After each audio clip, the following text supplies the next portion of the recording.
What is going on, y'all? This is the Caveman. I'm here with Football with Oz Austin for episode 111 of Against the Blitz. And today we are going to rewind the clocks and look back at the 2025 NFL Draft and redraft the entire first round. This is something that people like to do. They like to revisit draft picks from the year before, see how things have aged in the last 365 days. And we thought this would be a good way to kind of get our thoughts out on all of those picks and grade them in a way. We were going to grade them to begin with, but like 15 minutes beforehand, we're like, you know what, let's just redraft the entire first. It might be a little bit more fun. We can be a little bit more creative with it and personalize it. So this will be fun to look back and have some actual NFL conversation now. We're getting back into real football here.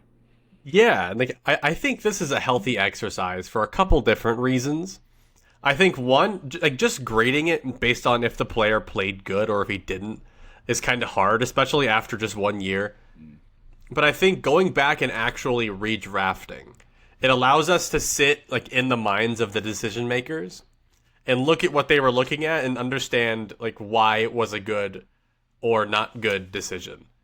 And it's relevant because we just had a draft, and every single year we like to forget everything that happened in previous drafts and convince ourselves that everything that my team did was good and everything your team did was bad.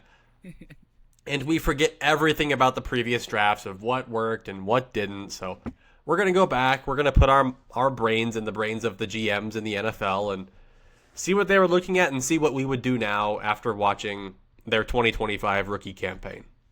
Yes, it's going to be fun because this is an exercise that nobody likes to hear anybody else's opinion on.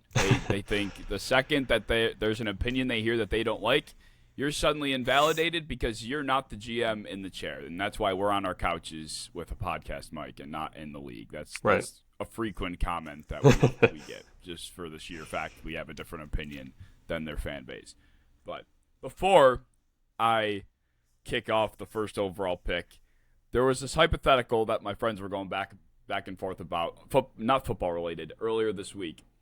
And I was extremely baffled that there was even a debate about this. So some shit post on Twitter had a debate, and it was a red button and a blue button, right?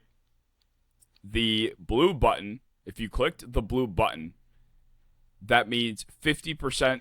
Well, hold on, let me start that over. So there's the blue and the red button. If over 50% of the human population clicked the blue button, everybody lives. But if under 50% of people clicked the blue button and they chose the red button, they would die. But those that chose red live for sure. Does that make sense? I think I'm picking up what you're putting down. Explain that poorly. I think so. I don't know. I myself would pick the first option. I'm not killing like half the population to ensure my safety. I think that like we could all get together and agree like, hey, you're picking blue, right? Like, yeah, I'm picking blue. And like if I get word around, like if the vibe around me is blue, then I'm picking blue. But if everyone's around me is kind of whispering like, man, I don't know what I'm doing, man. Like I don't trust Rick, man. He's gonna hit red. I don't like it. Then I might be a little weary and like ensure like my family's safety and all that. But I don't know. I think I'm gonna hope civilization can learn from any previous voting mistakes and just be like, all right, be the good guys. Well, that's kind of my thinking is like, instead of putting our lives in the hands of others and assuming risk, if everyone just went into it and clicked the red button, this wouldn't be a debate at all. Like, why would anybody even risk it? Hypothetically, everybody should just choose the red button because there's no risk. If everyone just chose the red button, everyone lives. Yeah, I just don't want to. Yeah, you would have to get everyone to agree to that, though. But like, what would be the upside of choosing the blue button? If everybody chooses red, they all live. Anyway. Right. I just don't know if everyone will. But then why? Because then I would kill people. But you wouldn't, because why would you ever choose the blue button? I almost feel like that. Then the reason you wouldn't choose the blue button is because you're not talking to everyone and you don't know what they're gonna do. Yeah. So if you pick red and literally half the country picks the other one, then you killed all of them. Yeah, well, and that's the spin that Like your mom picked blue, or like your sister or girlfriend or your dog pick blue, and now you're dead. Like if I was doing red and I found out secretly that like my girlfriend or like my neighbor picked blue and I picked red and I just wiped them off the earth, I would probably like just die. That's fair. So I think society as a whole would be like, you know what? The risk here is that we're not killing anyone. We're just going to all pick blue.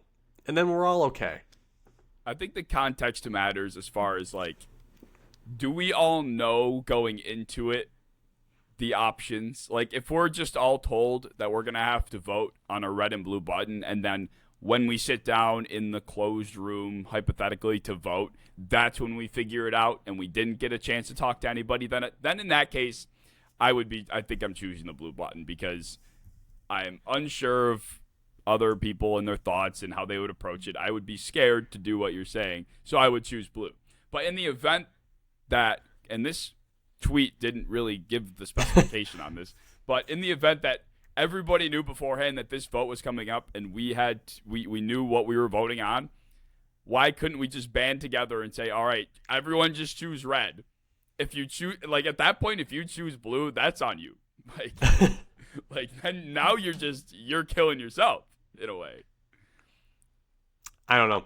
I think a very similar conversation has been had by James Gladstone in every Jaguars draft pick over the last 2 seasons, taking up this exact much time, and then they go to pick and there's like a minute 50 left. Yeah, and they're like Nate Borgacher. Yeah. They just spell it wrong on the card. They gotta like fix it, like put white out on it. No, I'm choosing. If everybody knows beforehand, like there needs to be a PSA sent by the government to say just choose red. Only way I'm picking red. Otherwise, that blood will not be on my hands. I would rather die. Oh my god! But no one would die. Like if you just chose red.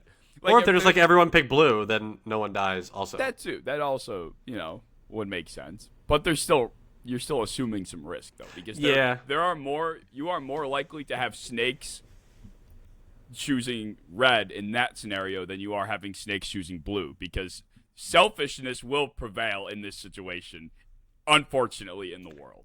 I also wouldn't press a button to kill to get $1 million if it killed someone I knew. Oh, no way. Like I wouldn't do it. And that's the same thing for me. I'm like, I wouldn't even if it killed like one person that I know, me picking up, I couldn't do it, and I know it would. Do it if it was a random person. Yeah. I couldn't. I think that would be because there's no way you would never figure out who you killed. Well, that's what I mean. If immediately like Hunger Games style, they show the person, like the boom happens, and I look up and they're like in the sky, then I would. But if I just never know, it's just like somebody in Switzerland and they were like 90, I would. Sorry. Okay, yeah, that's fair. I can see that. And now I'm getting off track, but I've had a lot of these similar conversations over the last few days, and it's very fascinating. Would you rather go blind or deaf? Like right now, someone was going to snap their fingers and you were going to lose complete eyesight or all your hearing. What would you rather lose? Hearing. I already can't hear that well. I mean, I think there's a difference between your hearing level and completely for sure deaf. But like my hearing's not good enough to be a blind person. Like I can't. I'm not freaking Matt Murdock from Daredevil. Like I can't hear like somebody's heartbeat next door. Like I would really struggle if I could not hear. Yeah. I don't know. I think about, because this might be TMI a little bit, but sometimes my ear gets clogged. I just have natural problems with earwax, and I'll have to go every year and a half or so sometimes and fix it. But anyway, when I lose hearing, at least in that one ear, I'm going fucking insane. Not that I've ever lost my eyesight to compare. But I was about to say, imagine somebody like a little like 8th grader just comes in and throws like kinetic sand at your eye, and you can't see for like an afternoon. That would piss me off more. Yeah, that's probably. I would kick him, but if he just like poked me in the ear and it stopped, and I knew he'd come back, I'd be like, knock it off. Yeah, but I wouldn't freak out. That's fair. So I've never gone fully blind. I am pretty naturally like what's the word I want? I can't see. Like I had to get LASIK. I've had glasses my whole life, so Yes, I you're know what halfway it's there. like to be damn near blind. And I was all right. Like I was, I managed. It sucked. I was nearsighted, but all I know is that having, hearing out of one ear, that might have been what was worse. It's like I didn't lose all my hearing. It was just out of one ear. So like I'm hearing things, but the sound is like wrapping around my head to get to the other ear. And That's it's how like, yeah. the depth of the sound is like fucked. That's how I feel when I play the song Zero by Smashing Pumpkins with headphones on. The guitar just plays out of one ear for like 10 seconds. I'm like, stop! I have to take it off. I can't say I can't handle it. I've never heard that. Put headphones on, listen to Zero by Smashing Pumpkins, and people will understand that the guitar only plays out of one side and it's so loud out of just one ear, and you think you're going deaf, and you're like, fuck, my life's over. Is this heavy metal music? Not really. I mean, it's rock. It's a little heavy, but it's not that bad. Smashing Pumpkins sounds a bit heavy, I would say. I'm shocked you don't know Smashing Pumpkins. Are you really, though? Yes. How shocked are you? They were a popular band way back when. By way back when, I mean like mid 2000s. Well, I'm a Drake enthusiast, so that'll do it. Yeah, that might explain why. All right, draft or something. Yeah, some maybe sort of redraft or whatever we're planning here. Whatever. So we do have the resources to emulate this as closely as we could. Mock Draft Database has this fantastic website where we can basically have the draft board prior to that year's draft, and they're all ranked and the order is the same. It's really cool. So we are going to be using that today. And the Tennessee Titans will have the first pick. We're going to go back and forth, odds and evens. I'm going to try my best to say what the pick was before the pick. Like the actual pick before I pick, if that makes sense. That could get messy, but I'll do my best to remember. For comparison's sake. Anyway, the first overall pick, the Tennessee Titans owned the selection. They went with Cam Ward, obviously, and I think everyone in their right mind would also do the same and take Cam Ward. He had flashes, very high moments in his rookie season, and I've been thinking lately, like, my pre-draft stance on Cam Ward going to the Titans was, given Brian Callahan was there at the time, like, this could go so bad that a quarterback like Ward could be completely thrown off track in terms of development. Like, this is a guy we knew was a bit raw, would take a few years to potentially be the best version of himself. And we've seen so many quarterbacks go into situations like this, and they just don't have the fortitude to handle it. They're not athletic enough, and it just completely throws their development in the toilet. Their confidence is shot. That's what I was kind of worried about. But I've kind of had a change of stance since, given the year being over. And the style of Cam Ward is so playground backyardish that I almost feel like going to Tennessee was so good for him because there were no expectations. It's like it's such a shit situation.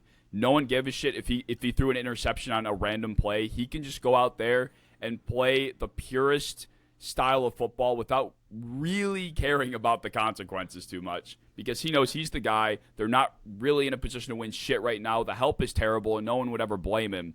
So he just went out there and just tried anything, and it was fucking awesome. So I think the match ended up working to his favor, and there's no question that he would be the pick for Tennessee in this moment. Yeah. Yes, I also try to give respect to good picks.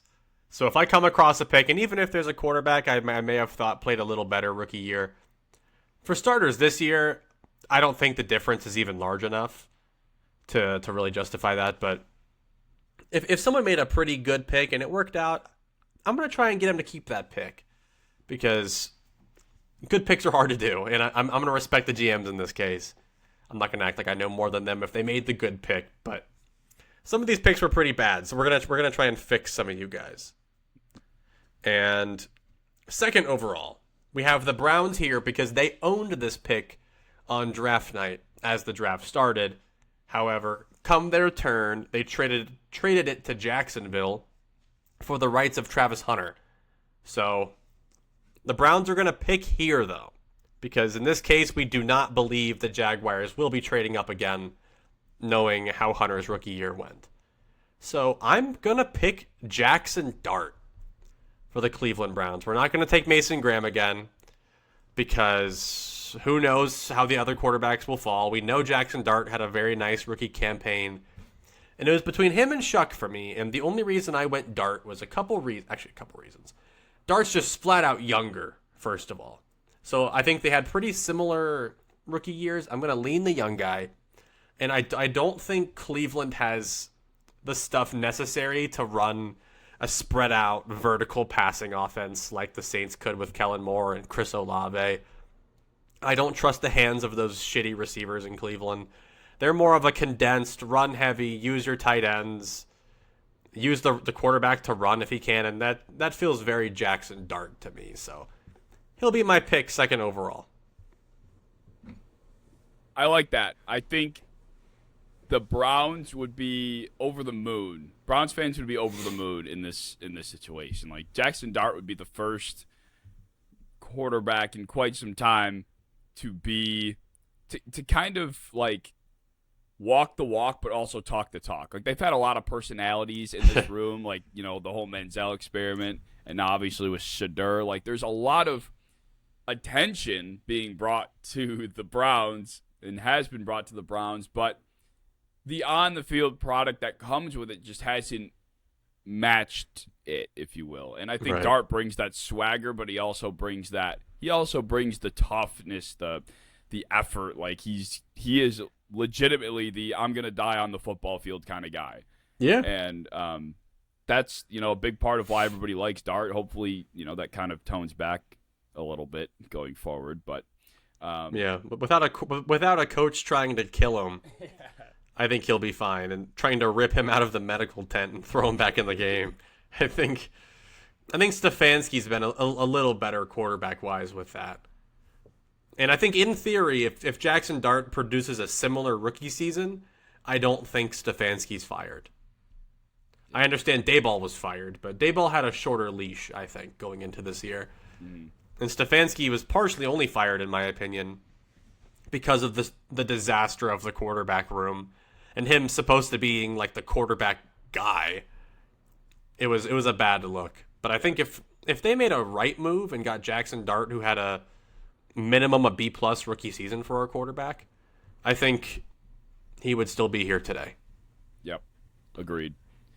And that brings the Giants up to the 103, and they're in a pretty interesting situation now, but it's still a very straightforward pick in my opinion, because they traded up into the first round for Jackson Dart, and seeing the rookie season that a guy like Tyler Shuck had, I would be more than confident that they would follow through with Tyler Shuck in this scenario.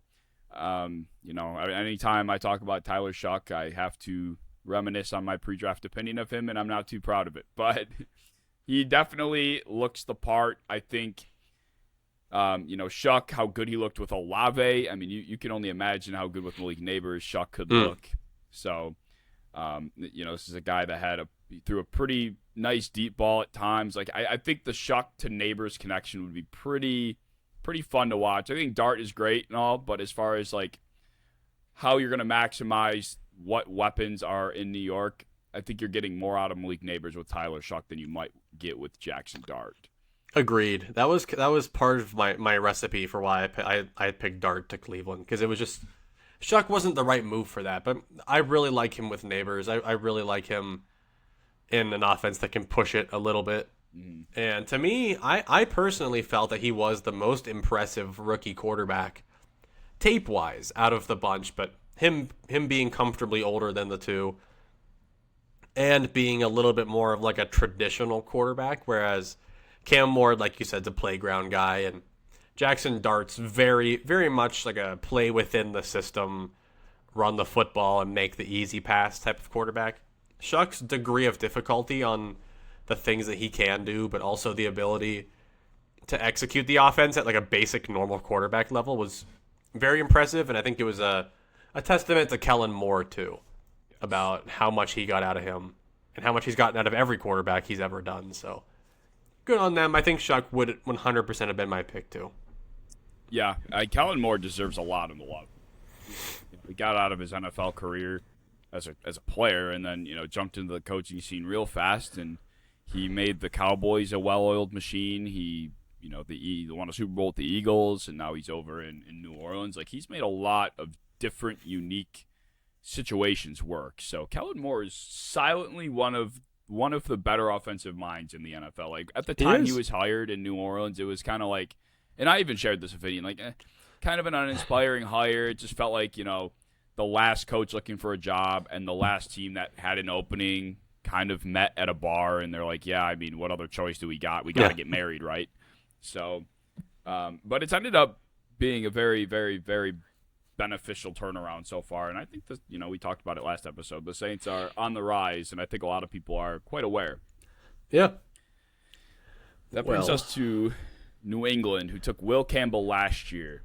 Yes, and I think I'll. Oh, that's right. It's your pick. Yeah, I think I'll respect their wishes to a degree, in that we want some security over there at left tackle. But we're not going to do Will Campbell. We're going to switch this to Kelvin Banks. I think Armand Membu was the best offensive tackle, but to me he was very much right tackle or guard the entire way through. Left tackle, we're not going to try and make that a thing. Kelvin Banks came into the Saints as a very comfortable pick. No one thought it would be bad. No one thought it would be amazing. Everyone just said, wow, this guy's probably going to be all right. And he was. He was good. He has pretty solid length. He moves pretty well. Solid size. Solid technique. He's just an all-around very solid left tackle. And I think if they have Kelvin Banks in that Super Bowl and not Will Campbell, things look a lot different in the playoffs, even in general. He was the better left tackle all year long, and I think he has a better career ahead of him. And while Membu, I think, was a little better this year, his fit with that Patriots team and the left tackle, it's just too much. So we're going to take the offensive tackle that has the comfiest projection from here on out. Yeah, I like that. I think the Patriots would be. I'm asking myself, like, if Abdul Carter was on the board, because that was kind of what I was thinking when I started talking, and I'm like, this is my pick. I'm probably going to go with Carter, but they do. I mean, what do you do at tackle then? Like, they're really far. You might not make a Super Bowl run if you. It would be like Vidarian Lowe, I think, like someone of that caliber would be your left tackle. That's a fascinating question, though. Like, as much shit that Will Campbell catches, do the Patriots still make the same Super Bowl run had they not drafted him? I don't know. He played like he was good in the regular season. Then he got hurt. He was fine in the good's a strong word. And then he came back from injury and naturally played poor, partially due to the injury and partially just because of the caliber of edge rusher he faced heavily increased. And the caliber of defense he faced increased, and they targeted him specifically and just took advantage of him. But I don't know. I think it looks similar because they went without him for a period of time. Yeah. And they were fine. Like, they looked no different than usual. And I think if they get someone like Kelvin Banks, I think that becomes a genuine strength and something you look forward to, and not having offseason discussions of, should Kelvin Banks be a guard or center? Yeah. It's more about like, yeah, we have a pretty solid thing over there at left tackle. Let's see how good this can get. And that's more what I want with my 4th overall pick, instead of immediately wanting to move his position. Yeah. Yeah, that's fair. That is fair. It's an interesting hypothetical to think about. It's not even a testament of Will Campbell himself. It's just a matter of, like, what you have there instead, and would it be that big of a liability? All year long, I think it would cost him some games. Yeah, that's fair.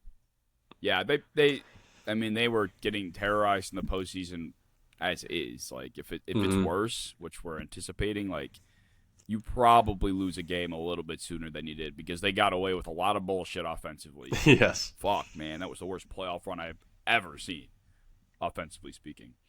But 5th overall, the Jaguars. This is interesting because I am tempted to still go with Travis Hunter. I think you can make a little bit more of an argument to take a corner 5th overall. Although I'm just asking myself, would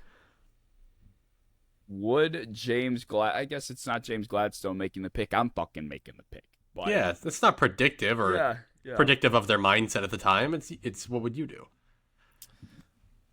I'm gonna still go with Travis Hunter. I think Travis Hunter. I was very much of the opinion that this is a generational talent, and even you take away the versatility playing both sides of the ball, which is pretty much the entire argument about why he was deemed so good. You still are coming away with an extremely talented defensive back and even receiver in the event that changes in the future, with very special ball skills. Like, I think that's the thing people don't really understand is Travis Hunter at the catch point is one of one, really. And I think this is a position of need at this point comfortably. That's why he's being moved to corner, really, to begin with, is because the Jaguars are in desperate need of it. And I just can't see a player like him falling much further. I think he's going to be that good of a corner. I mean, to his credit, most of the good rookies that we know and love after this year really broke out in like the second half of the season, and we didn't really get to see his second half of the season due to injury. So for all those that want to say like, oh, he was disappointing, he wasn't good at corner or receiver. I mean, people thought Luther Burden was like a terrible pick until like his 75% of the way through the season when they actually started giving him the ball. Same with Loveland. Like halfway through the year, he didn't even touch the football. So I think it's pretty important to take that into context and try to imagine he probably would have had a much better end of the year than the beginning. And even then, he showed a lot of flashes. I'm still going to bet on the prospect that he was. And 5th overall with no trades is a significantly easier pill to swallow than it is trading your entire future for Travis Hunter and Nate Borkacher. Yes, it definitely is not as harsh. The Raiders, what are you going to do with the Raiders? Yeah, we're going to do the thing I said they should do last year. We're going to take Armand Membu, the right tackle from Mizzou. And this gets so much hate. Like, even now, if you say they should have done this, people will be like after every Genty highlight, they're like, oh, but should have taken Membu, huh? Yeah. Whatever running back was back there would have had a lot more of those if they had a competent line in front of them. And I understand that Genty is an outstanding running back prospect. To me, personally, he is probably top 3 or 4 that I've ever watched. However, you genuinely can't do anything if you don't have a good line. And they still really don't have that good of a line. Like, they got an awesome center, and they have a good left tackle, good veteran left tackle, but they still got pieces missing. They still need more work done. So I think that we can see it with teams like the Panthers that are getting a really good RB1 season out of Rico Dowdle because they're building their line first. And people like the Dallas Cowboys, people said Dallas Cowboys desperately need a running back. Instead, they go Tyler Booker, and all of a sudden, Javonte Williams becomes a Pro Bowl caliber running back.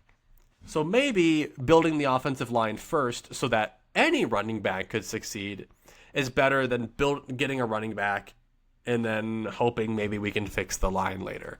So we're going to take Membu. I'm not even going to think about it that hard. Build the trenches. It's fascinating to me that everything you just said can still be argued by people. We are in a day and age where people will still find a way to say you're wrong or argue it or say that Genty was the right pick. I don't understand. You can argue that, Genty is still going to be good. That's an argument you can make. And I would agree. This coming year, I think he's going to be 2 times better.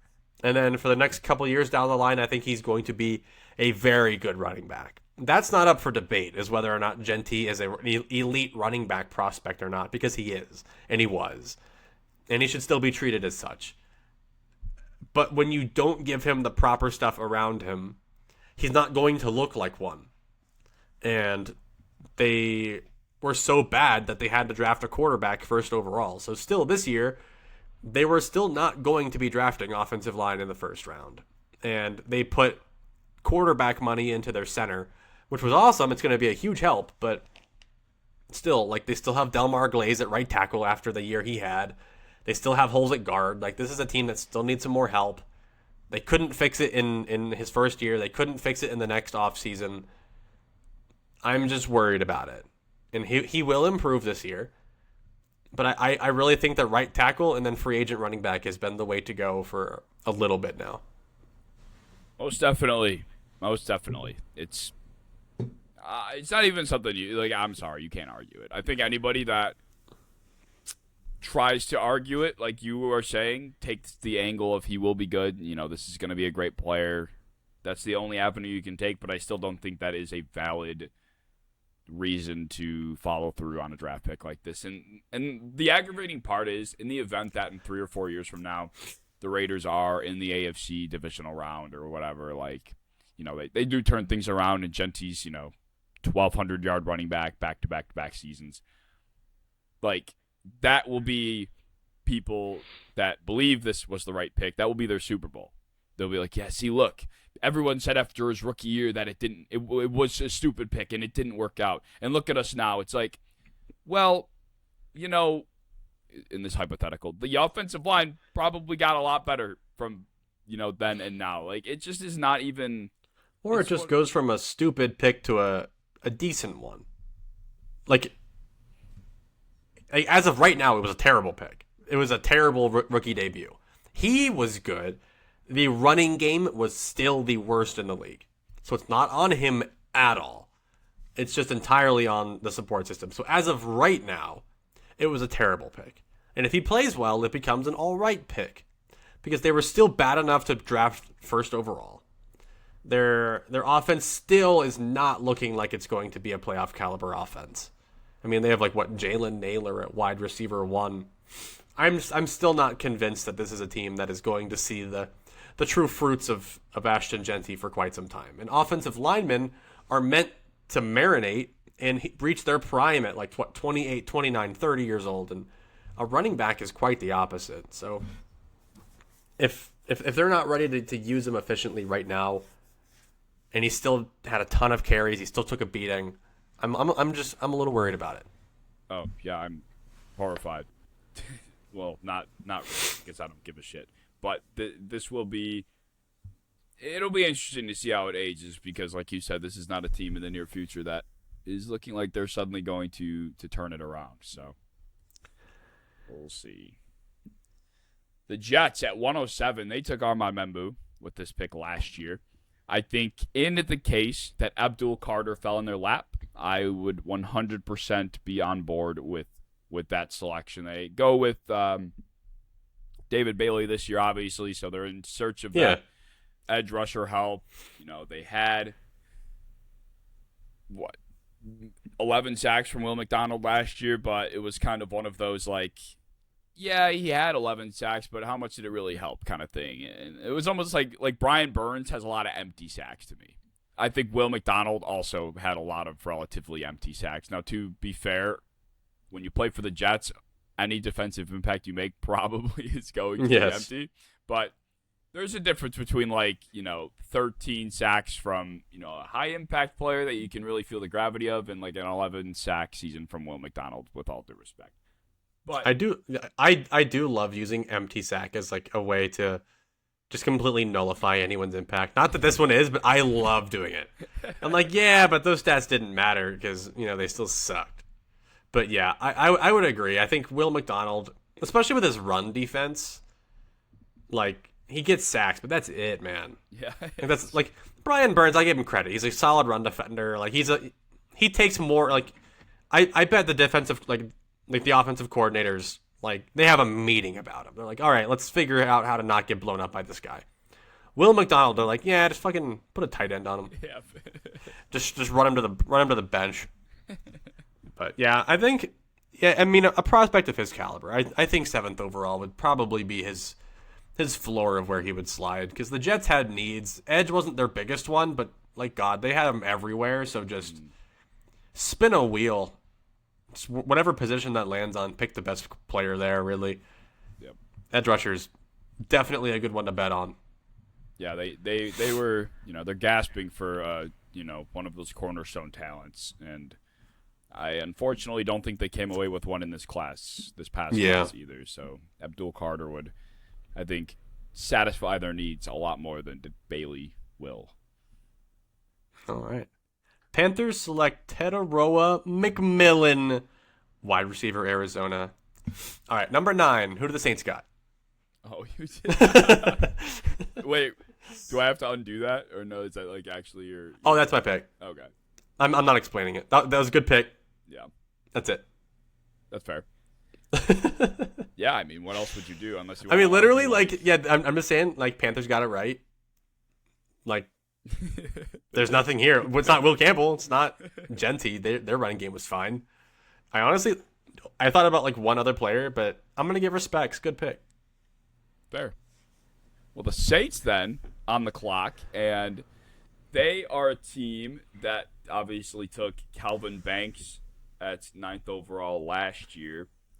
Am I low enough on Will Campbell to pass on this left tackle? He's from Louisiana.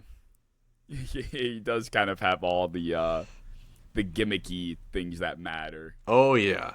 All right. I think their need is trying to remember back to that time. I think their need for a left tackle was strong enough, and looking at the impact that Calvin Banks has made a year later, granted it was Calvin Banks and not Will Campbell, it is a significantly transformed unit. Having a good left tackle, having somebody that actually can protect a quarterback. So I will go out of my way to take Will and prevent the slide. Thank God. Going any further, but it was going way further unless you did it. I don't know if I love it, but I feel like if I remember correctly, the Saints were that desperate. Even at the time, there may have been a different tackle I went with. Than Calvin Banks? No, I mean, yeah, but I like Banks a lot more now. But yeah, my OT1 didn't go till he went to the Chiefs. Oh, yeah, Josh Simmons, right. Yeah, and he was fine, but he had his whole weird mental thing. I don't know what that was. Yeah, there's a couple guys in this class that I've kind of just written off in the back of my mind because I don't know what I don't know what to think of their future, what they can do at some random point. Then I'm like, you know what? I'm good, man. Yeah. All right. Bears. This is where Genty goes. This is the type of team that can accept an elite running back prospect. They had a good offensive line. They have a talented quarterback. They had weapons. They have an elite offensive coordinator. This is when you take a running back because you know they're going to freaking use him, and he's not going to be ran directly into the ground and die by age 25. You know he's going to get stuff schemed open for him to use him to the best of his ability, not just slam into the back of Jackson Powers Johnson for the 15th time today. Like, this is when you take the elite running back. And 10th overall, that feels incredibly fair for him. He definitely does not deserve to slide anymore. I'm not going to discount the level of prospect he was just because of, you know, the low impact of the rookie year. But this feels slam dunk. This was the projected pick. He just went earlier.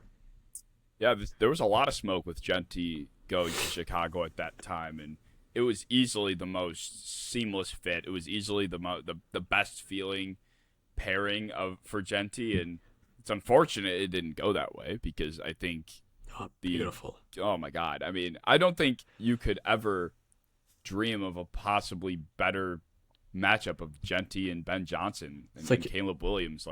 It's like everything Manungai was good at, just multiply by like 5, and there's Genty. That would be an outstanding fit. It would be. I think that would fantasy players would be over the moon with Ashton Genty. He would have been like a consensus first round pick. Oh, he might have. I think had he gone to the Bears, he would have been like one of the first rookies in fantasy football for quite some time where I was like, yeah, you can draft this guy like top 6. Yeah, last one was like Bijan. Bijan and Saquon are like the only 2 running backs I've ever said that about. Yeah. It's like every year there's a offensive player drafted in the NFL, and you know the fantasy community's like, yeah, this guy's got to take him first round. It's a clear project. He's going to be great. It's like that was the whole Marvin Harrison discourse. I'm like, dude, please stop. We don't know what's going to happen. We just don't. It's just you're taking on so much more risk by drafting a rookie in the first round than just taking like fucking AJ Brown. Like what is your end goal? You're hoping that player is AJ Brown.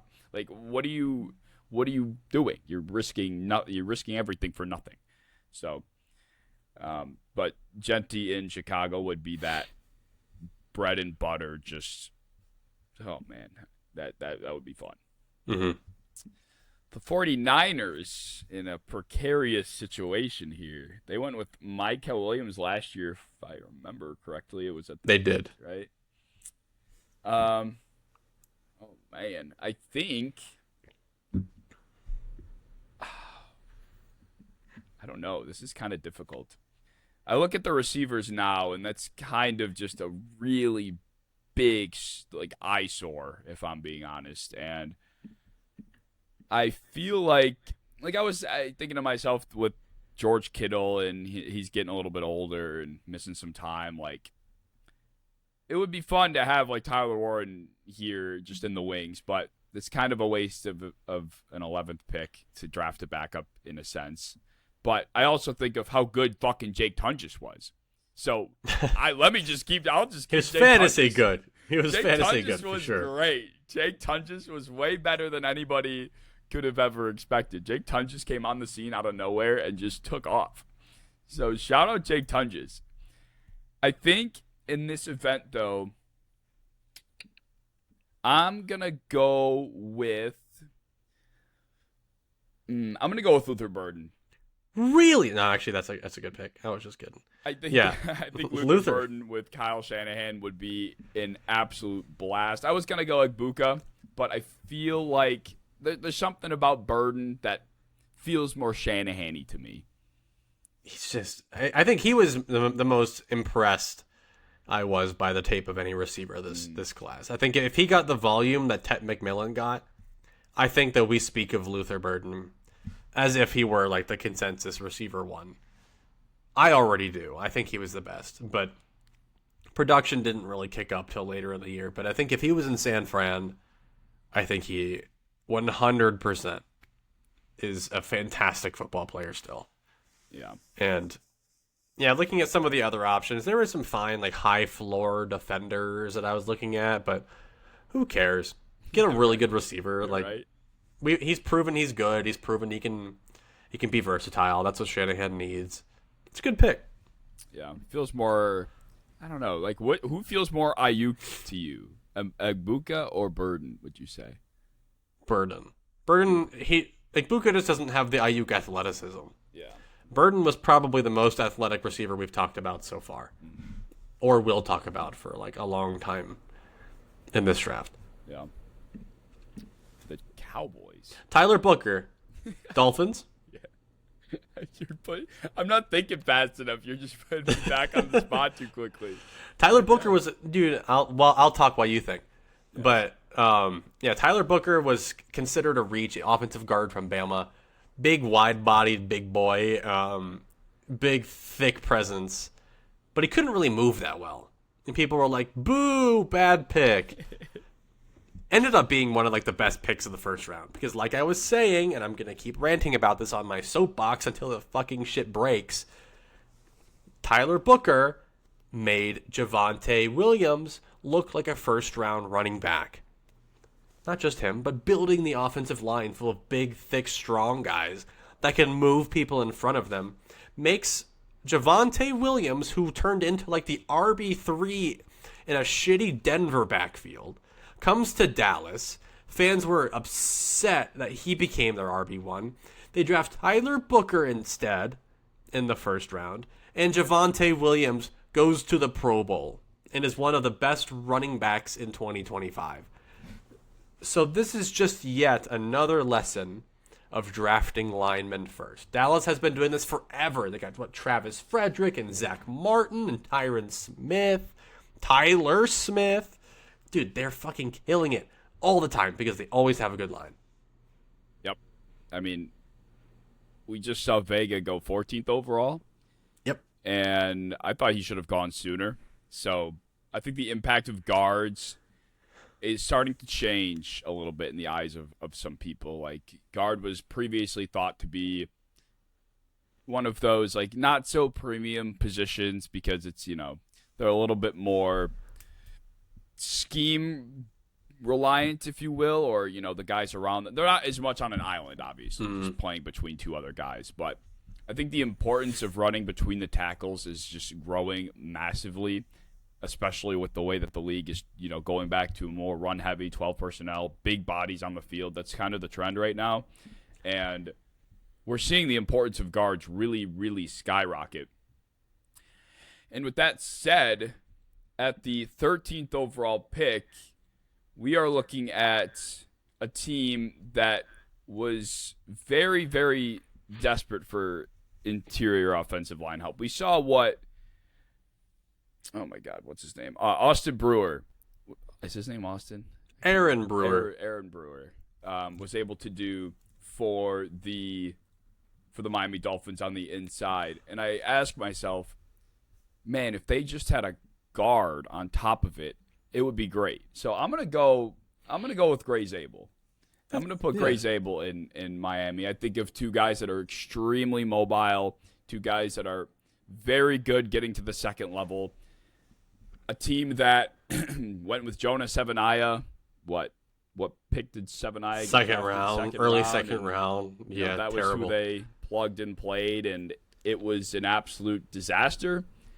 So it might be a bit rich, but I, off the top of my head, could not tell you what the rest of the draft looks like at guard. So I feel like this is a big need, and Zabel would match really well for the other best offensive lineman that they have over in Miami.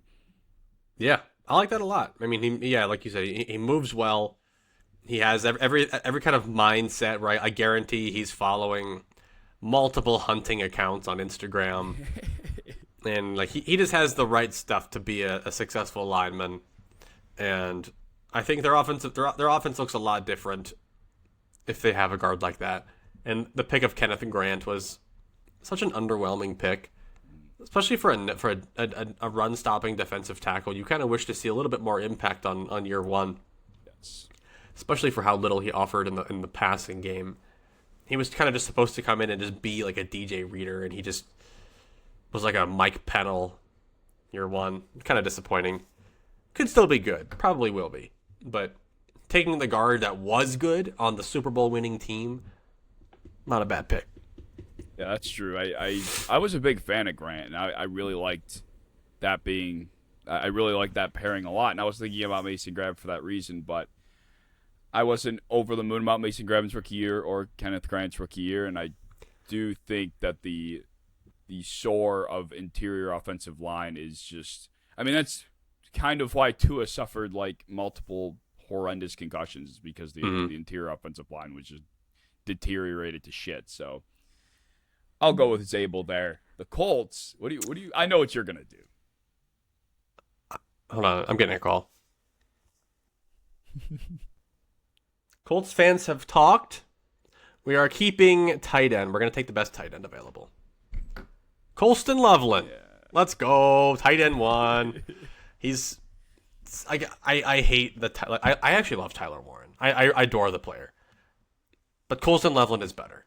He put up such good tape. I have not seen that good of rookie tape outside of Brock Bowers in quite some time. I don't care if the production was only okay. But the guy, end of season, was a top 5 tight end in the league. 100% to me. Yeah, I think... I'm interested to know what Colts fans would say if you asked them. Would you... Well, they just told me... They literally told me to do it. They did. Yes. I don't know. I feel like Warren is one of the... I feel like the Colts fan base, and Warren specifically, it's one of those matches where they would never dream of saying that they wouldn't have just went with Warren. Yeah, I mean, fucking Dolphins fans were trying to convince me that they would have rather had Tua for 3 years. Or Bears fans were more than happy that Justin Fields and Marvin Harrison could lead their team versus just getting Caleb Williams. And Tyler Warren was good, and I think he himself is a top 10 tight end in this league. So they did not make a bad pick at all. This was a good pick. Let me get that out there. He was a very good player. However, it's less a testament to Tyler Warren and more of a testament that I think Loveland is in that even higher tier. And not only did I think he had better tape as a rookie, I think that he has a much higher ceiling with what he offers as a route runner and as a vertical threat and as an overall athlete. I think Tyler Warren's fairly capped out. And it's good, top 10 tight end, but he's kind of capped out and limited to what he is current day whereas I think Loveland is only scratching the surface of what he can do. Yeah, that is true. Like, I think we know what Tyler Warren is now, and we know what he'll be in 4 to 5 years from now. But Loveland, like you said, you're just kind of getting a sniff of what the upside looks like, and it's a lot more exciting. Like, just even from an entertainment perspective, like you're getting this uber athletic, rangy receiver like tight end. Like, who wouldn't want that? It's just attractive to the eye. Colts fans apparently. I'm kidding. They called me. They're cool.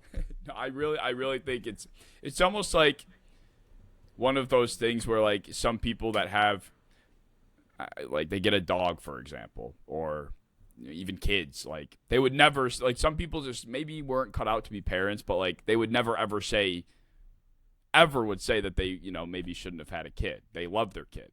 I have heard parents say, though, like, when their really cool, like, friend comes over, they're like, why can't you be more like Rick? All right? like, why can't Rick be my son, not you? My parents didn't do that. But I have definitely experienced that in my life.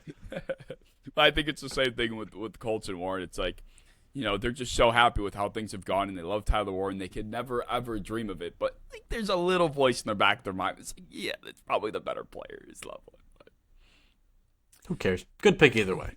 Yes. That brings us to the Falcons, and I think in classic Oz fashion, they take Jalen Walker.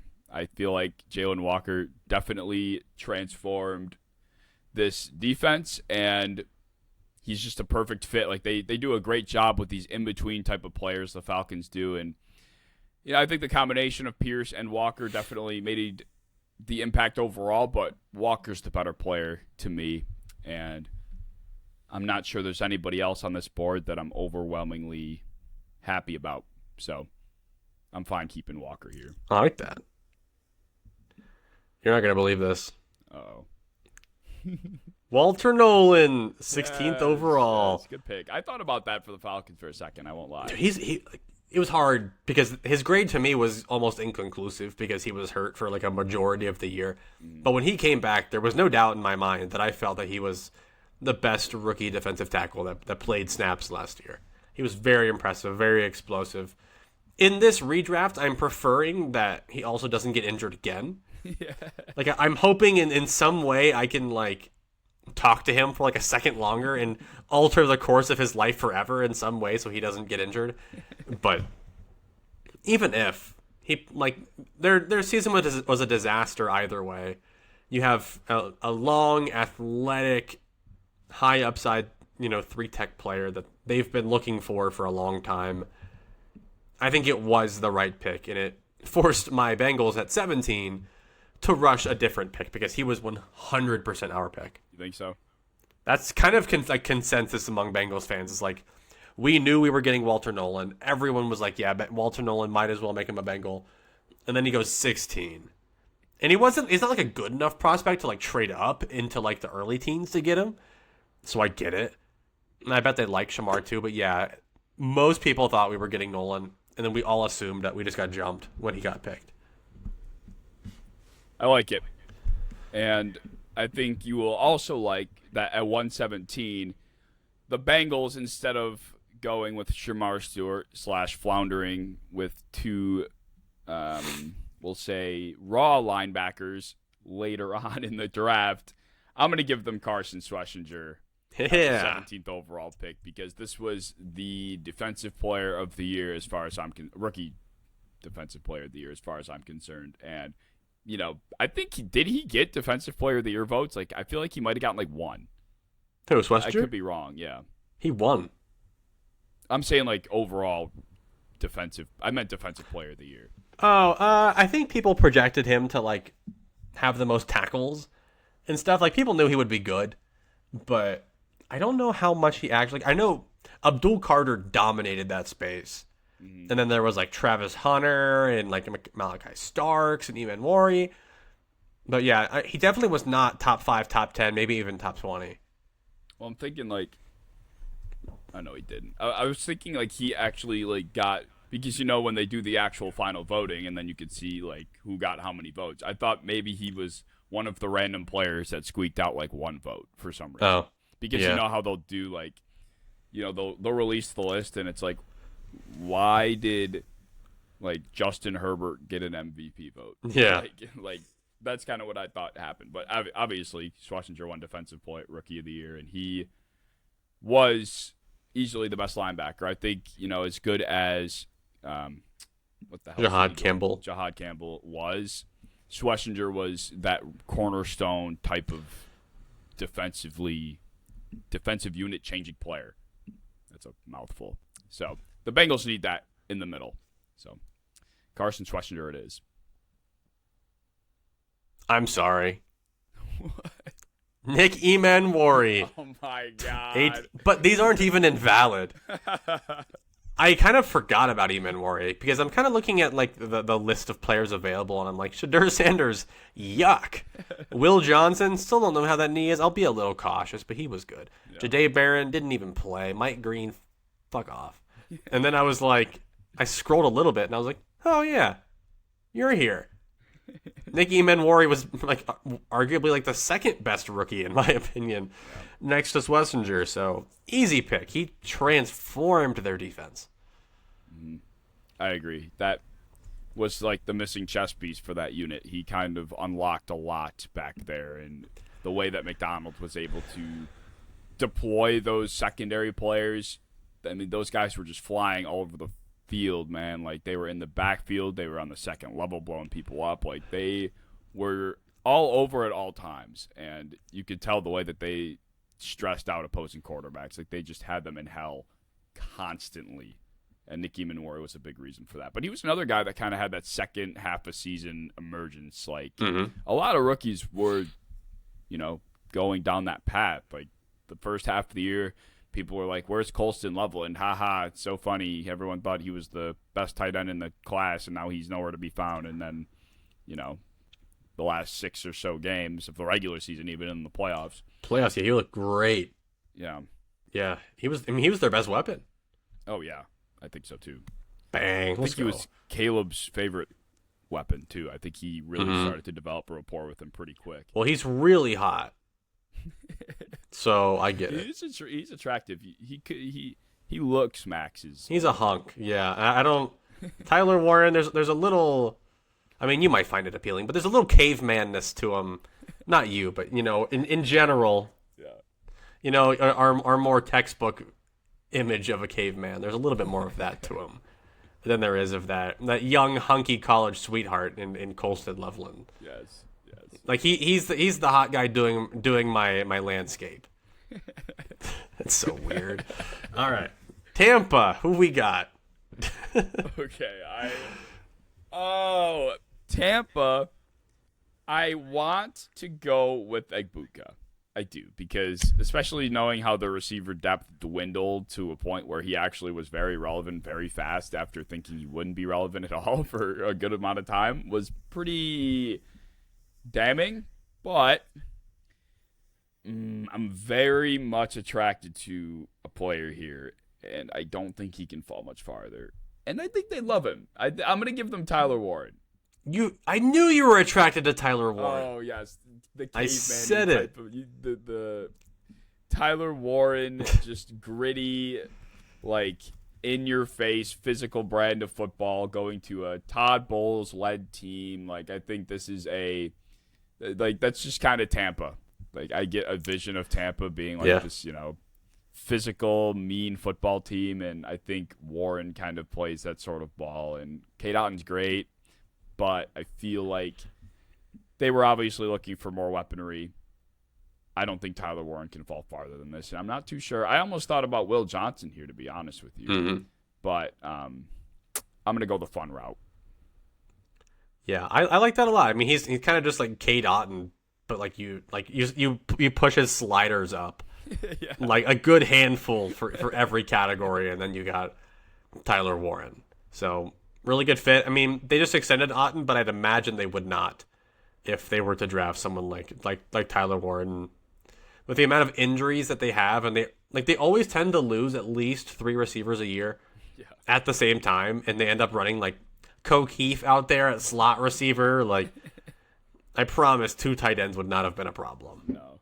Not when both of them can kind of play a little slot. Who we got? Denver? Denver. We'll do the fun thing. Let's go Will Johnson. 20th overall. And every single time I do a mock with a corner, Broncos fans are like, another one? Like, okay, idiot, take Riley Moss again. I know. I don't get that. That experiment needs to be done with, man. Riley Moss only looks okay because he gets a lot of deflections because he gets the ball thrown at him a lot. Yes. But God, he gets tested, man. And they drafted Jahdae Barron, who's kind of more of like a stereotypical nickel player who's also like old. So not my favorite pick looking back. But Will Johnson, if we can do our due diligence on his injury and realize it's actually not that bad, the rookie year he had and what he can do across from Pat Surtain, kind of like the exact player with his sliders turned down the other way, but still really impressive for a rookie corner. Built the right way, moves the right way, thinks the right way. Him as a corner too would be pretty sick. I agree. I think playing across from Surtain could be pretty nightmarish for a lot of receiving rooms. Like you're not going to get open with as much man coverage as the Broncos play. Like if it's anybody but Riley Moss, man, like you are not getting open on this team. They're going to hate you for it though. He's so good. He's so good. It's like the infatuation with this small white corner that isn't even athletic enough to play the position at a high level, but I don't know. Is he like a good run defender or something? Am I just not educated enough on Riley Moss to not really? He's like willing but mediocre. I don't know what he's a decent athlete. That's about it. He's the reason why I think white privilege exists. Like if he was like, I don't know, if he was named DJ Turner from Michigan and he was not a white guy, like the product he's putting out there, I don't think he would necessarily be like a practice squad player, but like people certainly wouldn't be rushing to defend him and put him and replace him and put him on the bench. Like, yeah, right. I don't know. I think he would definitely not be a fan favorite.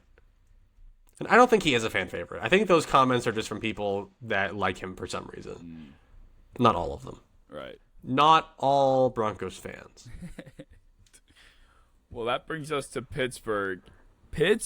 Interesting Pittsburgh spot. Like Mason Graham really sticks out here because they went. Who did they draft here last year? Derek Harmon. They drafted Derek Harmon, so clearly that was what they were going for. But there are some names that I'm very fascinated by.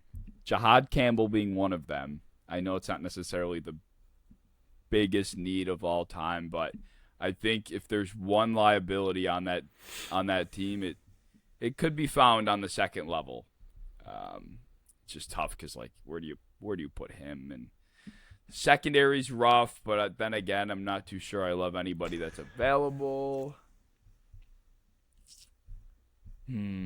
I might just cop out and go with Mason Grant. Kidding. Emeka Egbuka, you are a Pittsburgh Steeler after being in all of the conversations for receivers in the past and just seeing what the room consists of as of late.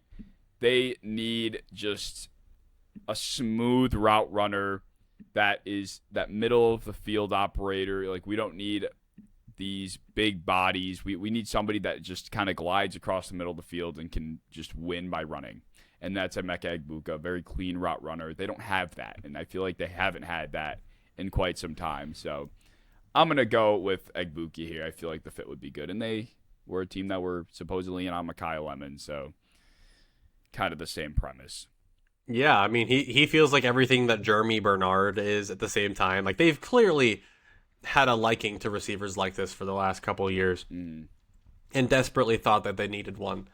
So I really like this fit. I mean, like you said, he was like people were almost getting Egbuka jerseys in Pittsburgh before he was even drafted because it just felt like he was going there until Tampa squeezed him onto their team 2 picks before. So that's a really good pick.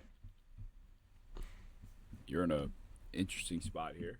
Nah, I will take Donovan Jackson, offensive guard from Ohio State. I like that. And this is one where it's like, I think that guys like Mason Graham, any defensive tackle would have also been huge, but I've said it 1,000 times. It's a slap in the face to at least not get any kind of guard or interior offensive line help.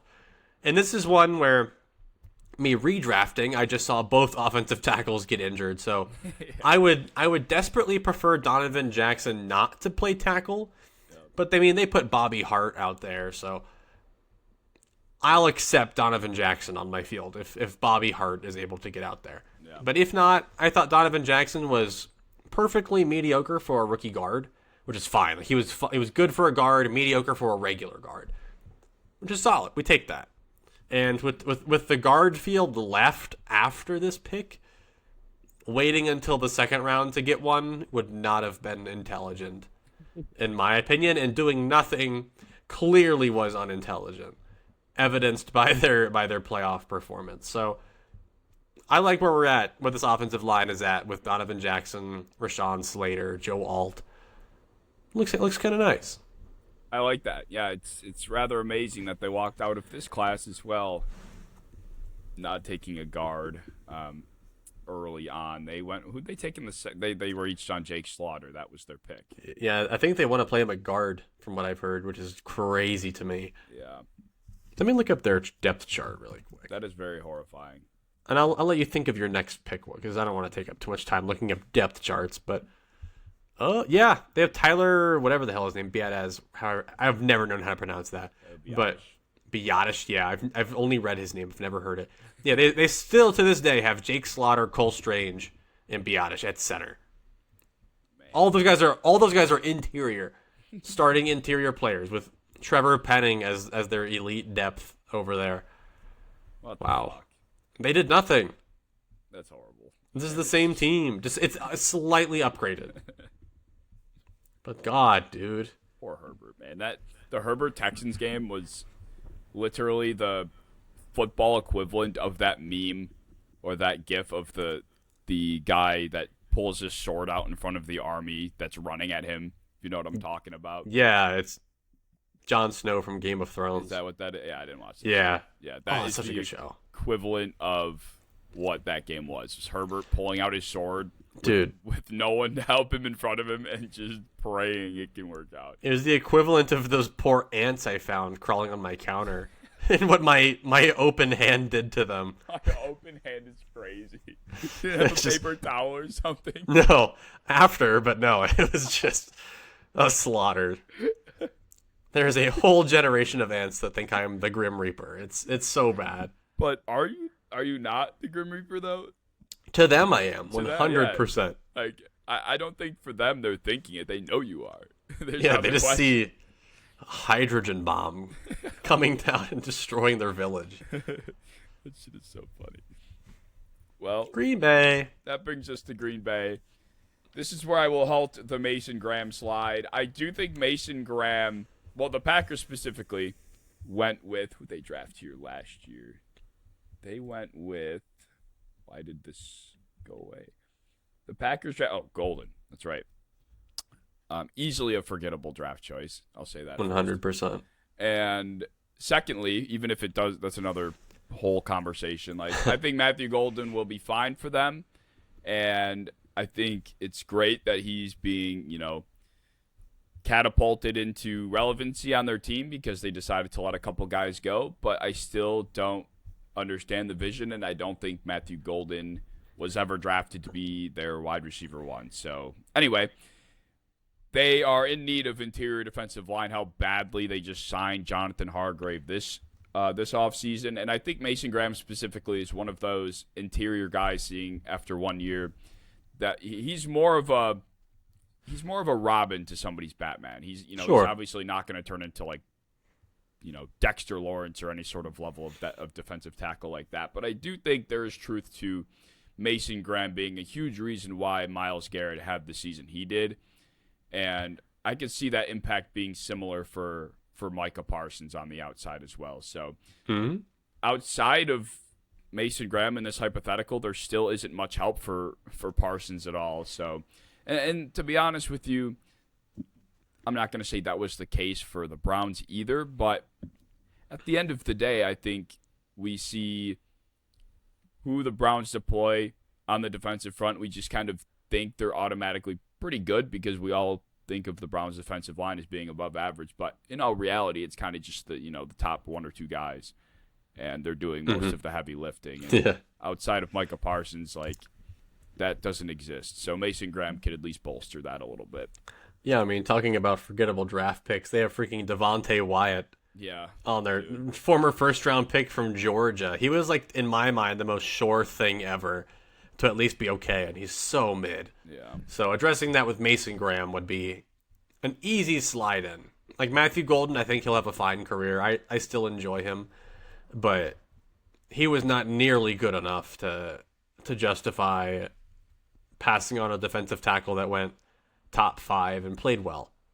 Yeah, I just don't understand seeing Packers fans almost celebrate seeing Romeo Doubs move on, because we all knew that this was supposed to be their plan. Like, Dontavian Wicks gets traded, Doubs signs elsewhere in free agency, and then they bring in Matthew Golden. To celebrate the fact that their plan is just currently going to plan is not like a celebratory event. That if this wasn't happening, then we should really be having some conversations about how bad the pick was. So it's on track, but it's not to be celebrated. Like, Matthew Golden still hasn't made an impact, in my opinion, worth of that draft pick, and I don't think it ever made sense to bring him in during a season where you're looking to win it all.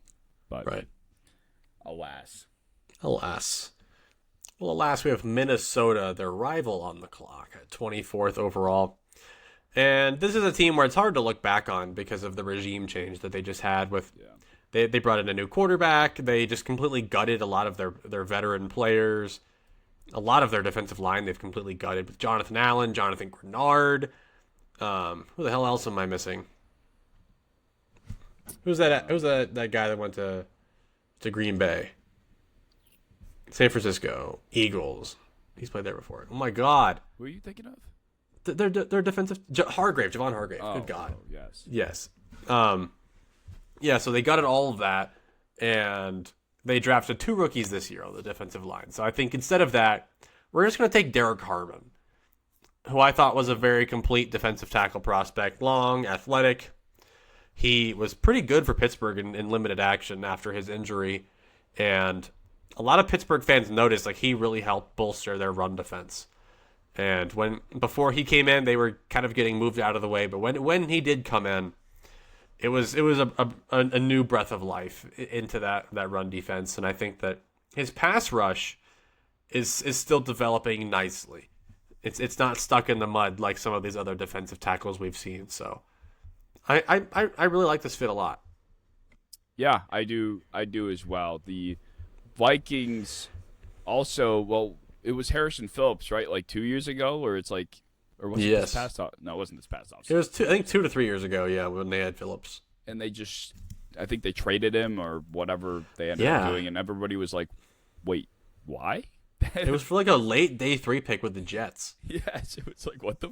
That was kind of like the only player of that archetype on your entire roster, and it's kind of necessary, and you just decided it wasn't. That was That's why Kwesi is gone. Yeah, so that was very bizarre. Yeah, it was a 6th round pick in 2026 and a 7th round. No, and a 6th round pick in 2027. So they traded 2 6th round picks.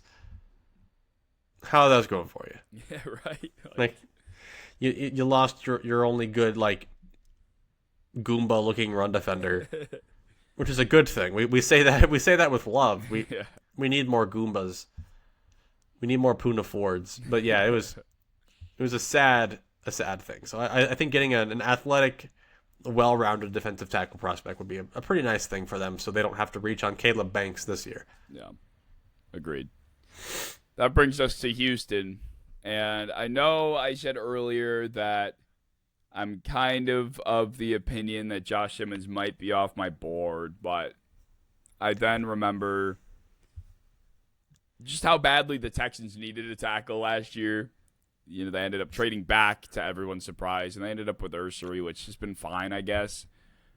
I just feel like if I was on the clock here being pressured into protecting C.J. Stroud, even knowing how the rookie season went, it would be hard to pass on the talent that Josh Simmons is and the upside to it. So it was very popular at the time. That was kind of what a lot of people thought was going to happen. But he ends up falling to Kansas City. And I think it would be silly for me to pass on Simmons here for Houston. I think so too. I mean, he's just one of the most complete offensive lineman prospects. And he was my favorite one overall last year. And we've talked about it already. He had some weird circumstances that made him not fully complete his rookie year, but he's got plenty of athleticism. He's got the size. He's recovered from his injury. He can run block. He can pass block. He's a very complete offensive lineman, and I mean they've shown no urgency to fix that hole. I mean, Ursery's fine. He has tools. He's long and he moves well for his size, but it was a pretty mediocre rookie campaign, all things considered, and with how bad they got just slaughtered in the playoffs offensively, I think it would have been pretty nice to have a guy with at least some pro readiness to him like Josh Simmons does. So yeah, that was a very easy pick. I've been waiting for him to get picked for a couple spots now. Would he have gone to your Rams here? I don't think so. I mean, now seeing how Warren McClendon did, then that's what makes it interesting. Is like back then, probably, yeah. But now they paid Alaric Jackson like some okay money, and then Warren McClendon came in and played really well. They had a couple more holes with some other really good players available that I've also been waiting to use. So we are going to draft in LA linebacker Jahad Campbell.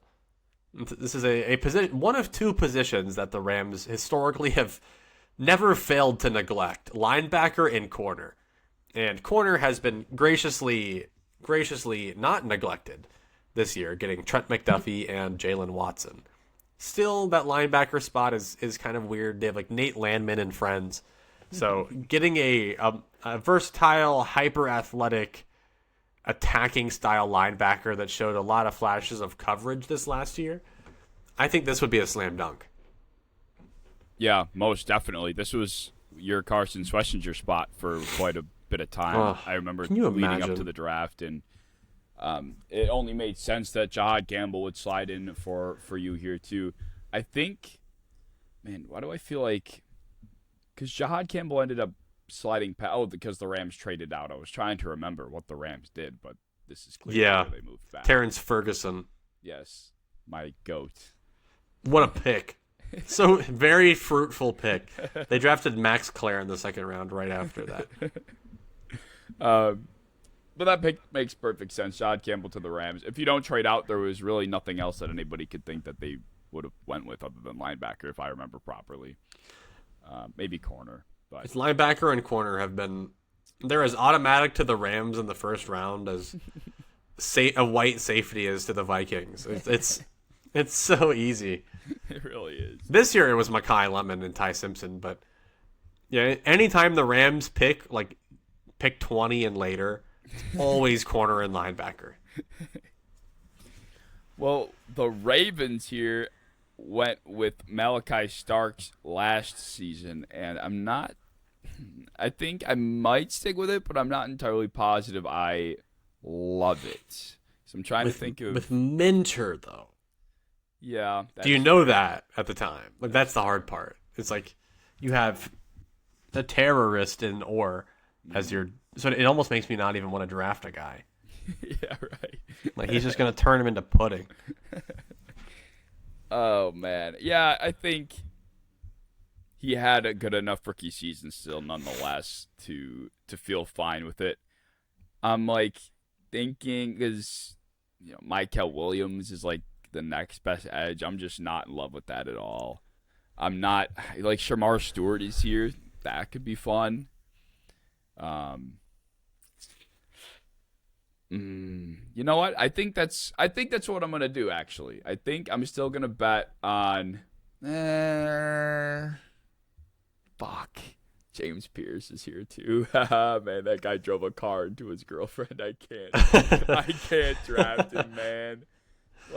Fuck me. All right. We're gonna go. This is hard. What would you do? Yeah. I think I would keep it. Yeah. I'm leaving. Because just thinking about what the prospect I thought he was, the flashes he showed, and then the upgrade with Minter at defensive coordinator makes me have much fuzzier feelings about it now. All right, let's do it. Malachi Starks to the Ravens. Well, it's not my pick, Same. but no, yeah. I was leaning that way anyway. It was like either Malachi Starks, an athletic edge rusher that really was hurt and showed nothing, or a guy that's a criminal. So I think it's a fine pick anyway. Yeah. This is an interesting pick. Detroit. They're a team that never has a desperate need necessarily. Mm-hmm. It's just kind of trying to fit a hole.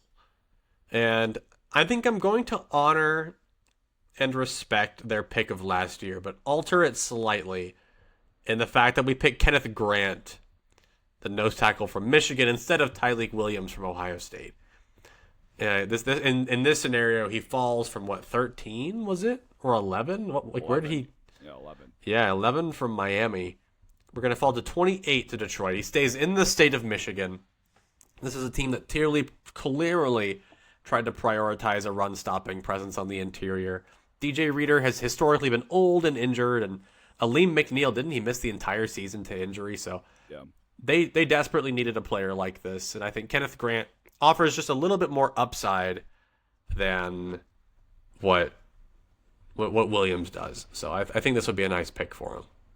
Yeah, I like that a lot. I think Kenneth Grant feels more like a Detroit Lion than he does a Miami Dolphin. I just picture a lot. Yeah, too warm down there. Yeah, and the Dolphins to me, maybe I'm just so Mike McDaniel-fied to where I'm always thinking a lot of Miami players are faster. They're more, they're lean. They're flexible. Soft. They're soft. Grant to me is just the opposite in so many ways, and it's just I liked the pick a lot at the time. It just hasn't come to much, but I think he still stays in the first round purely because he's the best at what he does amongst guys in this class. So, the Commanders, they went with Josh Connerly here last year. I believe. Sure did. I'm not too sure I was gung ho about that at the time. Yeah, moved him over to right tackle. Right. I think it's panned out okay. He struggled, but that was written in the stars. Right. He's an offensive lineman that they moved to the other side that had play strength issues. It's gonna happen. Yeah. Yeah, I think I was just a little bit puzzled at the time, and I'm not gonna say I am, but I don't think the rookie season was great enough to feel like I would go through with that again. The question is, I'm kind of in the same boat with the Ravens here because I'm although there is one player left that probably goes sooner on a lot of other people's boards in Matthew Golden. Maybe. I think people generally are kind of down on him. Yeah. Some people just think he flat out sucks. Some people think that he had a similar year to Luther Burden in their eyes. I don't know. Could be fun. Need a lot though. This team needs a fuck ton. So it's almost like you can't really screw it up. They could go Shadur. You could. We could draft Shadur Sanders. You could draft him. Staring at me on the mock draft database board at 11th overall. You should do it. Crazy. 100%. In hindsight, there is other fun things here because I could. So this is my predicament: Matthew Golden or Quinshon Judkins is kind of where that was what I had in my head, or Marion Hampton. They were both in my head. That would be fun. Or Scatterbo. Yeah. I like me some Cam Scatterbo. Excellent rookies. Scatterbo is everything that I was saying he was going to be. He's going to be amazing for the 3 or 4 years you get him, and then he's going to suck. He's going to hit a wall out of nowhere, and it's going to be awful. It was a little bit closer to half a year. Yeah, but he was fun while it lasted. I will make sure to tell my children of early 2025 Cam Scatterbo. That was a fun thing. It was a blast. Yeah, they'll be like, they're gonna pull out a pack of 2025 football cards and be like, "Was this guy any good?" They'll be like, "A little bit. He was good for a year." No, we're not giving him. I think Scottibo comes back. He's going to be very good. Let's not. I hope so. I think he is. He's a tier above slideshow participant. You know. Yes, like, I think that he will be like a tier above Ben Jarvis, Green Ellis, which is good. Like you take that after shattering your entire lower leg your rookie year. You take that. Yeah, very true. So Scottibo the pick. Oh, actually, there's another pick I really think I like here that I want to squeeze in. Squeeze it. Ooh. I think I'm going to do it. I'm going to do it.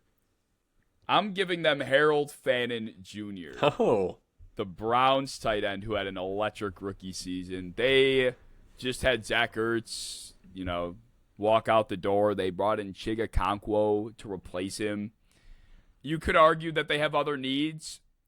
You could go Golden. I think the whole running back thing, it's almost like I'm trying to stand on business here. I'm so anti-running back early, and this isn't early, but I'm so against it to where I'm like, especially in this class, I could have gotten somebody later on that I would have been satisfied with. And I think Fannin had that good of a year to where he's the perfect complement to McLaurin and that offense and Jaden Daniels. So after how important Ertz was to that offense, I think Fannin could be that. Well, who do we have here? Oh, great. 30th overall. Oh, no. Help me. The Buffalo Bill on the clock. Well, my eyes naturally gravitate towards the wide receiver position. I don't think we're too compelled to keep Maxwell Hairston here. They just flat out told us they were going to replace him immediately because they needed corner help so desperately. So, I could do the thing and select Matthew Golden. And I don't think it would be bad. But however, if we scroll down into the 100s, there is a man. Who are we thinking here? There's a man looking at me. Could it be Torrey Horton? I'm going to select Torrey Horton. Yeah! First round. Yeah, I love that. Torrey Horton was a fan. playing like a top 5 rookie receiver in this draft before he got hurt. And part of the reason he was only down as a prospect was because he also got hurt in college.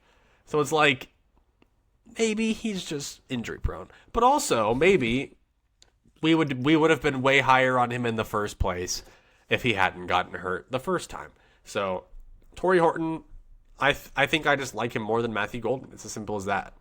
Yes, I love that. Torrey Horton, my guy. That it was that or like Xavier Watts were my two possible selections. That would have been cool too. Out on Golden completely in that No, God, spot. no, I'm not. Not at all. Like, I think Matthew Golden would have been a very nice pick for that. One, it was boring because that's probably what people thought I would do. Yeah. And I don't know. I think it would be good. It would be a really good pick for them if they got Golden at 30th overall. I just love Torrey Horton. It's way more fun. That's how I felt about the Fannin pick. I'm like, wait, I want to get Fannin in here because I thought he had that good of a year. And the Commanders rely on their tight ends pretty heavily over there. I felt the same way. And that brings us to Kansas City, who took Josh Simmons here, as we know. I'm not too convinced, though, that the tackle position would need to be addressed in this redraft hypothetical because there are just so many other things going on, so many other problems with this team. So in that event, I think, like, does Golden fall out of the first round here? Is he about to fall? And are we going to be okay with that? Because we each have one pick left. Before his major draft hype, most people had him as like a late first, early second. That's kind of where I had him, and I was incredibly on consensus with Matthew Golden.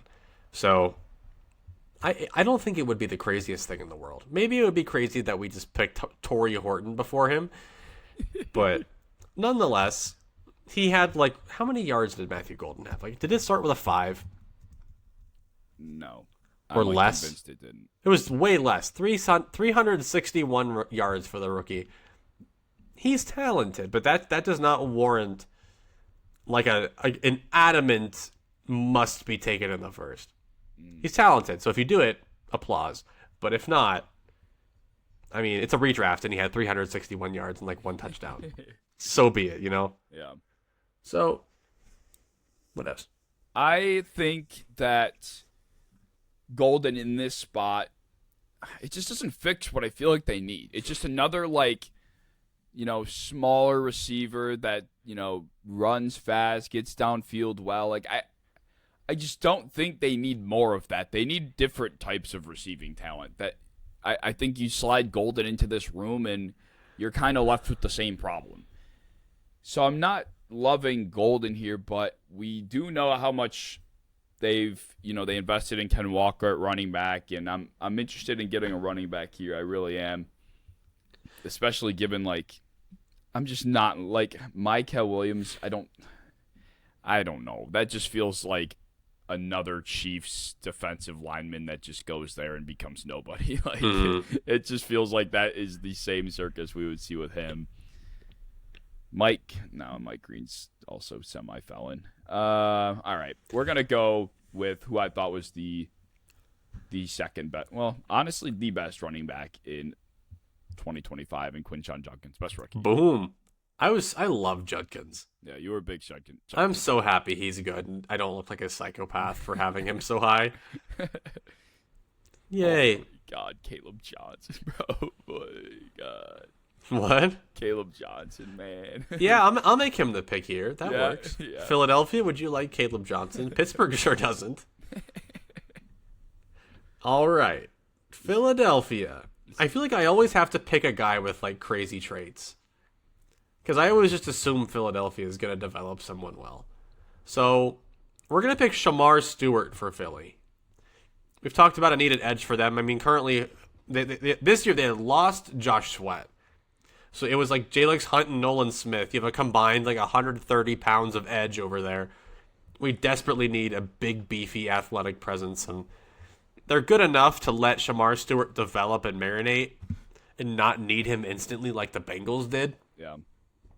And they have the track record of development that makes me feel really good about it compared to the Bengals' track record of development.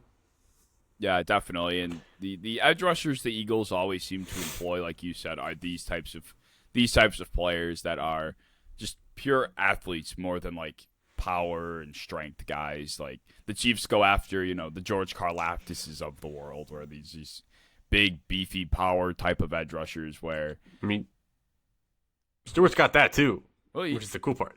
Yeah, he does. It's just he's definitely more of the length and the speed and the athleticism is where his game flourishes. And it's I can't think of a single Eagles edge rusher, maybe other than Brandon Graham kind of, that was not that. Yeah. Recently. I mean, the only problem with Shamar is that you took the brain of a pelican and then put it into a football player. And I'm sure he's a very smart guy off the field. It's just on the field, it's just nothing has clicked. And that's the problem. Yeah. But a super high upside. And if he can continue to learn, then he could be the best edge in this class if he develops. It's just a Willie. He probably wouldn't Philly. Yeah. Not with me. Well, unfortunately, I can't download the image unless I have mock plus gold. Oh, stupid. I will scroll through our final mock. Big woke database making you pay for everything. Big database. I hate big mock. Yeah. What the fuck? Fuck big mock. Big draft. Gotta lighten up a little bit. Know their customers. I know, man. I'll walk my ass over to PFSN and see if they'll do it for me. Do they have a rewind simulator like this? I have no idea. Maybe this is a monopoly. Hey, assholes. Ever heard of a screenshot? I know, man. Come on. This is ridiculous. Come on. But, so here's our draft. I like this a lot. At least they're not making you put your email in to see it. Oh, they are. Sign in. If I want to save it. Of course they are. If I want to save it, it says sign in to save. Oh, my God. I'm going to fucking throw poop at them, dude. Yeah. That's so stupid. It's so lame. But, yeah. Oh. It did not like your Torrey Horton pick. Yeah, I bet. D+.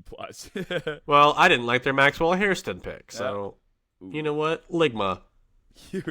You're more okay. You got a better better grade than me. D Really? plus over. I don't Harold even know Fane. if it is better, but you know what? I don't think any Bills fan would be super upset if at the end of last year, if they woke up from a coma, watched some film from last year and then learned that Torrey Horton is now a Bill. They'd be I think they would be just fine. Yes, I agree. Yeah, if you put any Bills fan in with your classic pointer, and you're like, hey, point at the better football player that you would rather have on your team, Maxwell Hairston, Matthew Golden, or Torrey Horton, they'd be like, yeah, that Horton guy had the better film. Yeah, it's like the 12-year-old hypothetical I always use. Just All right, well, no. It's a pure perspective. They know nothing. You just nothing pure about this, them, man. Sit them down and have them watch the film without any context of football, of who the players are, of anything, and just say what was cooler, what was more exciting, what was more awesome, and it's that simple. And they'll tell you the truth. Torrey Horton. They'd ask you to turn some Drake on because they're 12. No, they I don't know. Our kids into SpongeBob anymore. I think it's like K-pop Demon Hunters now. I have actually. Oh my god, it is. That's so. Isn't cool. it? Like, what even is that?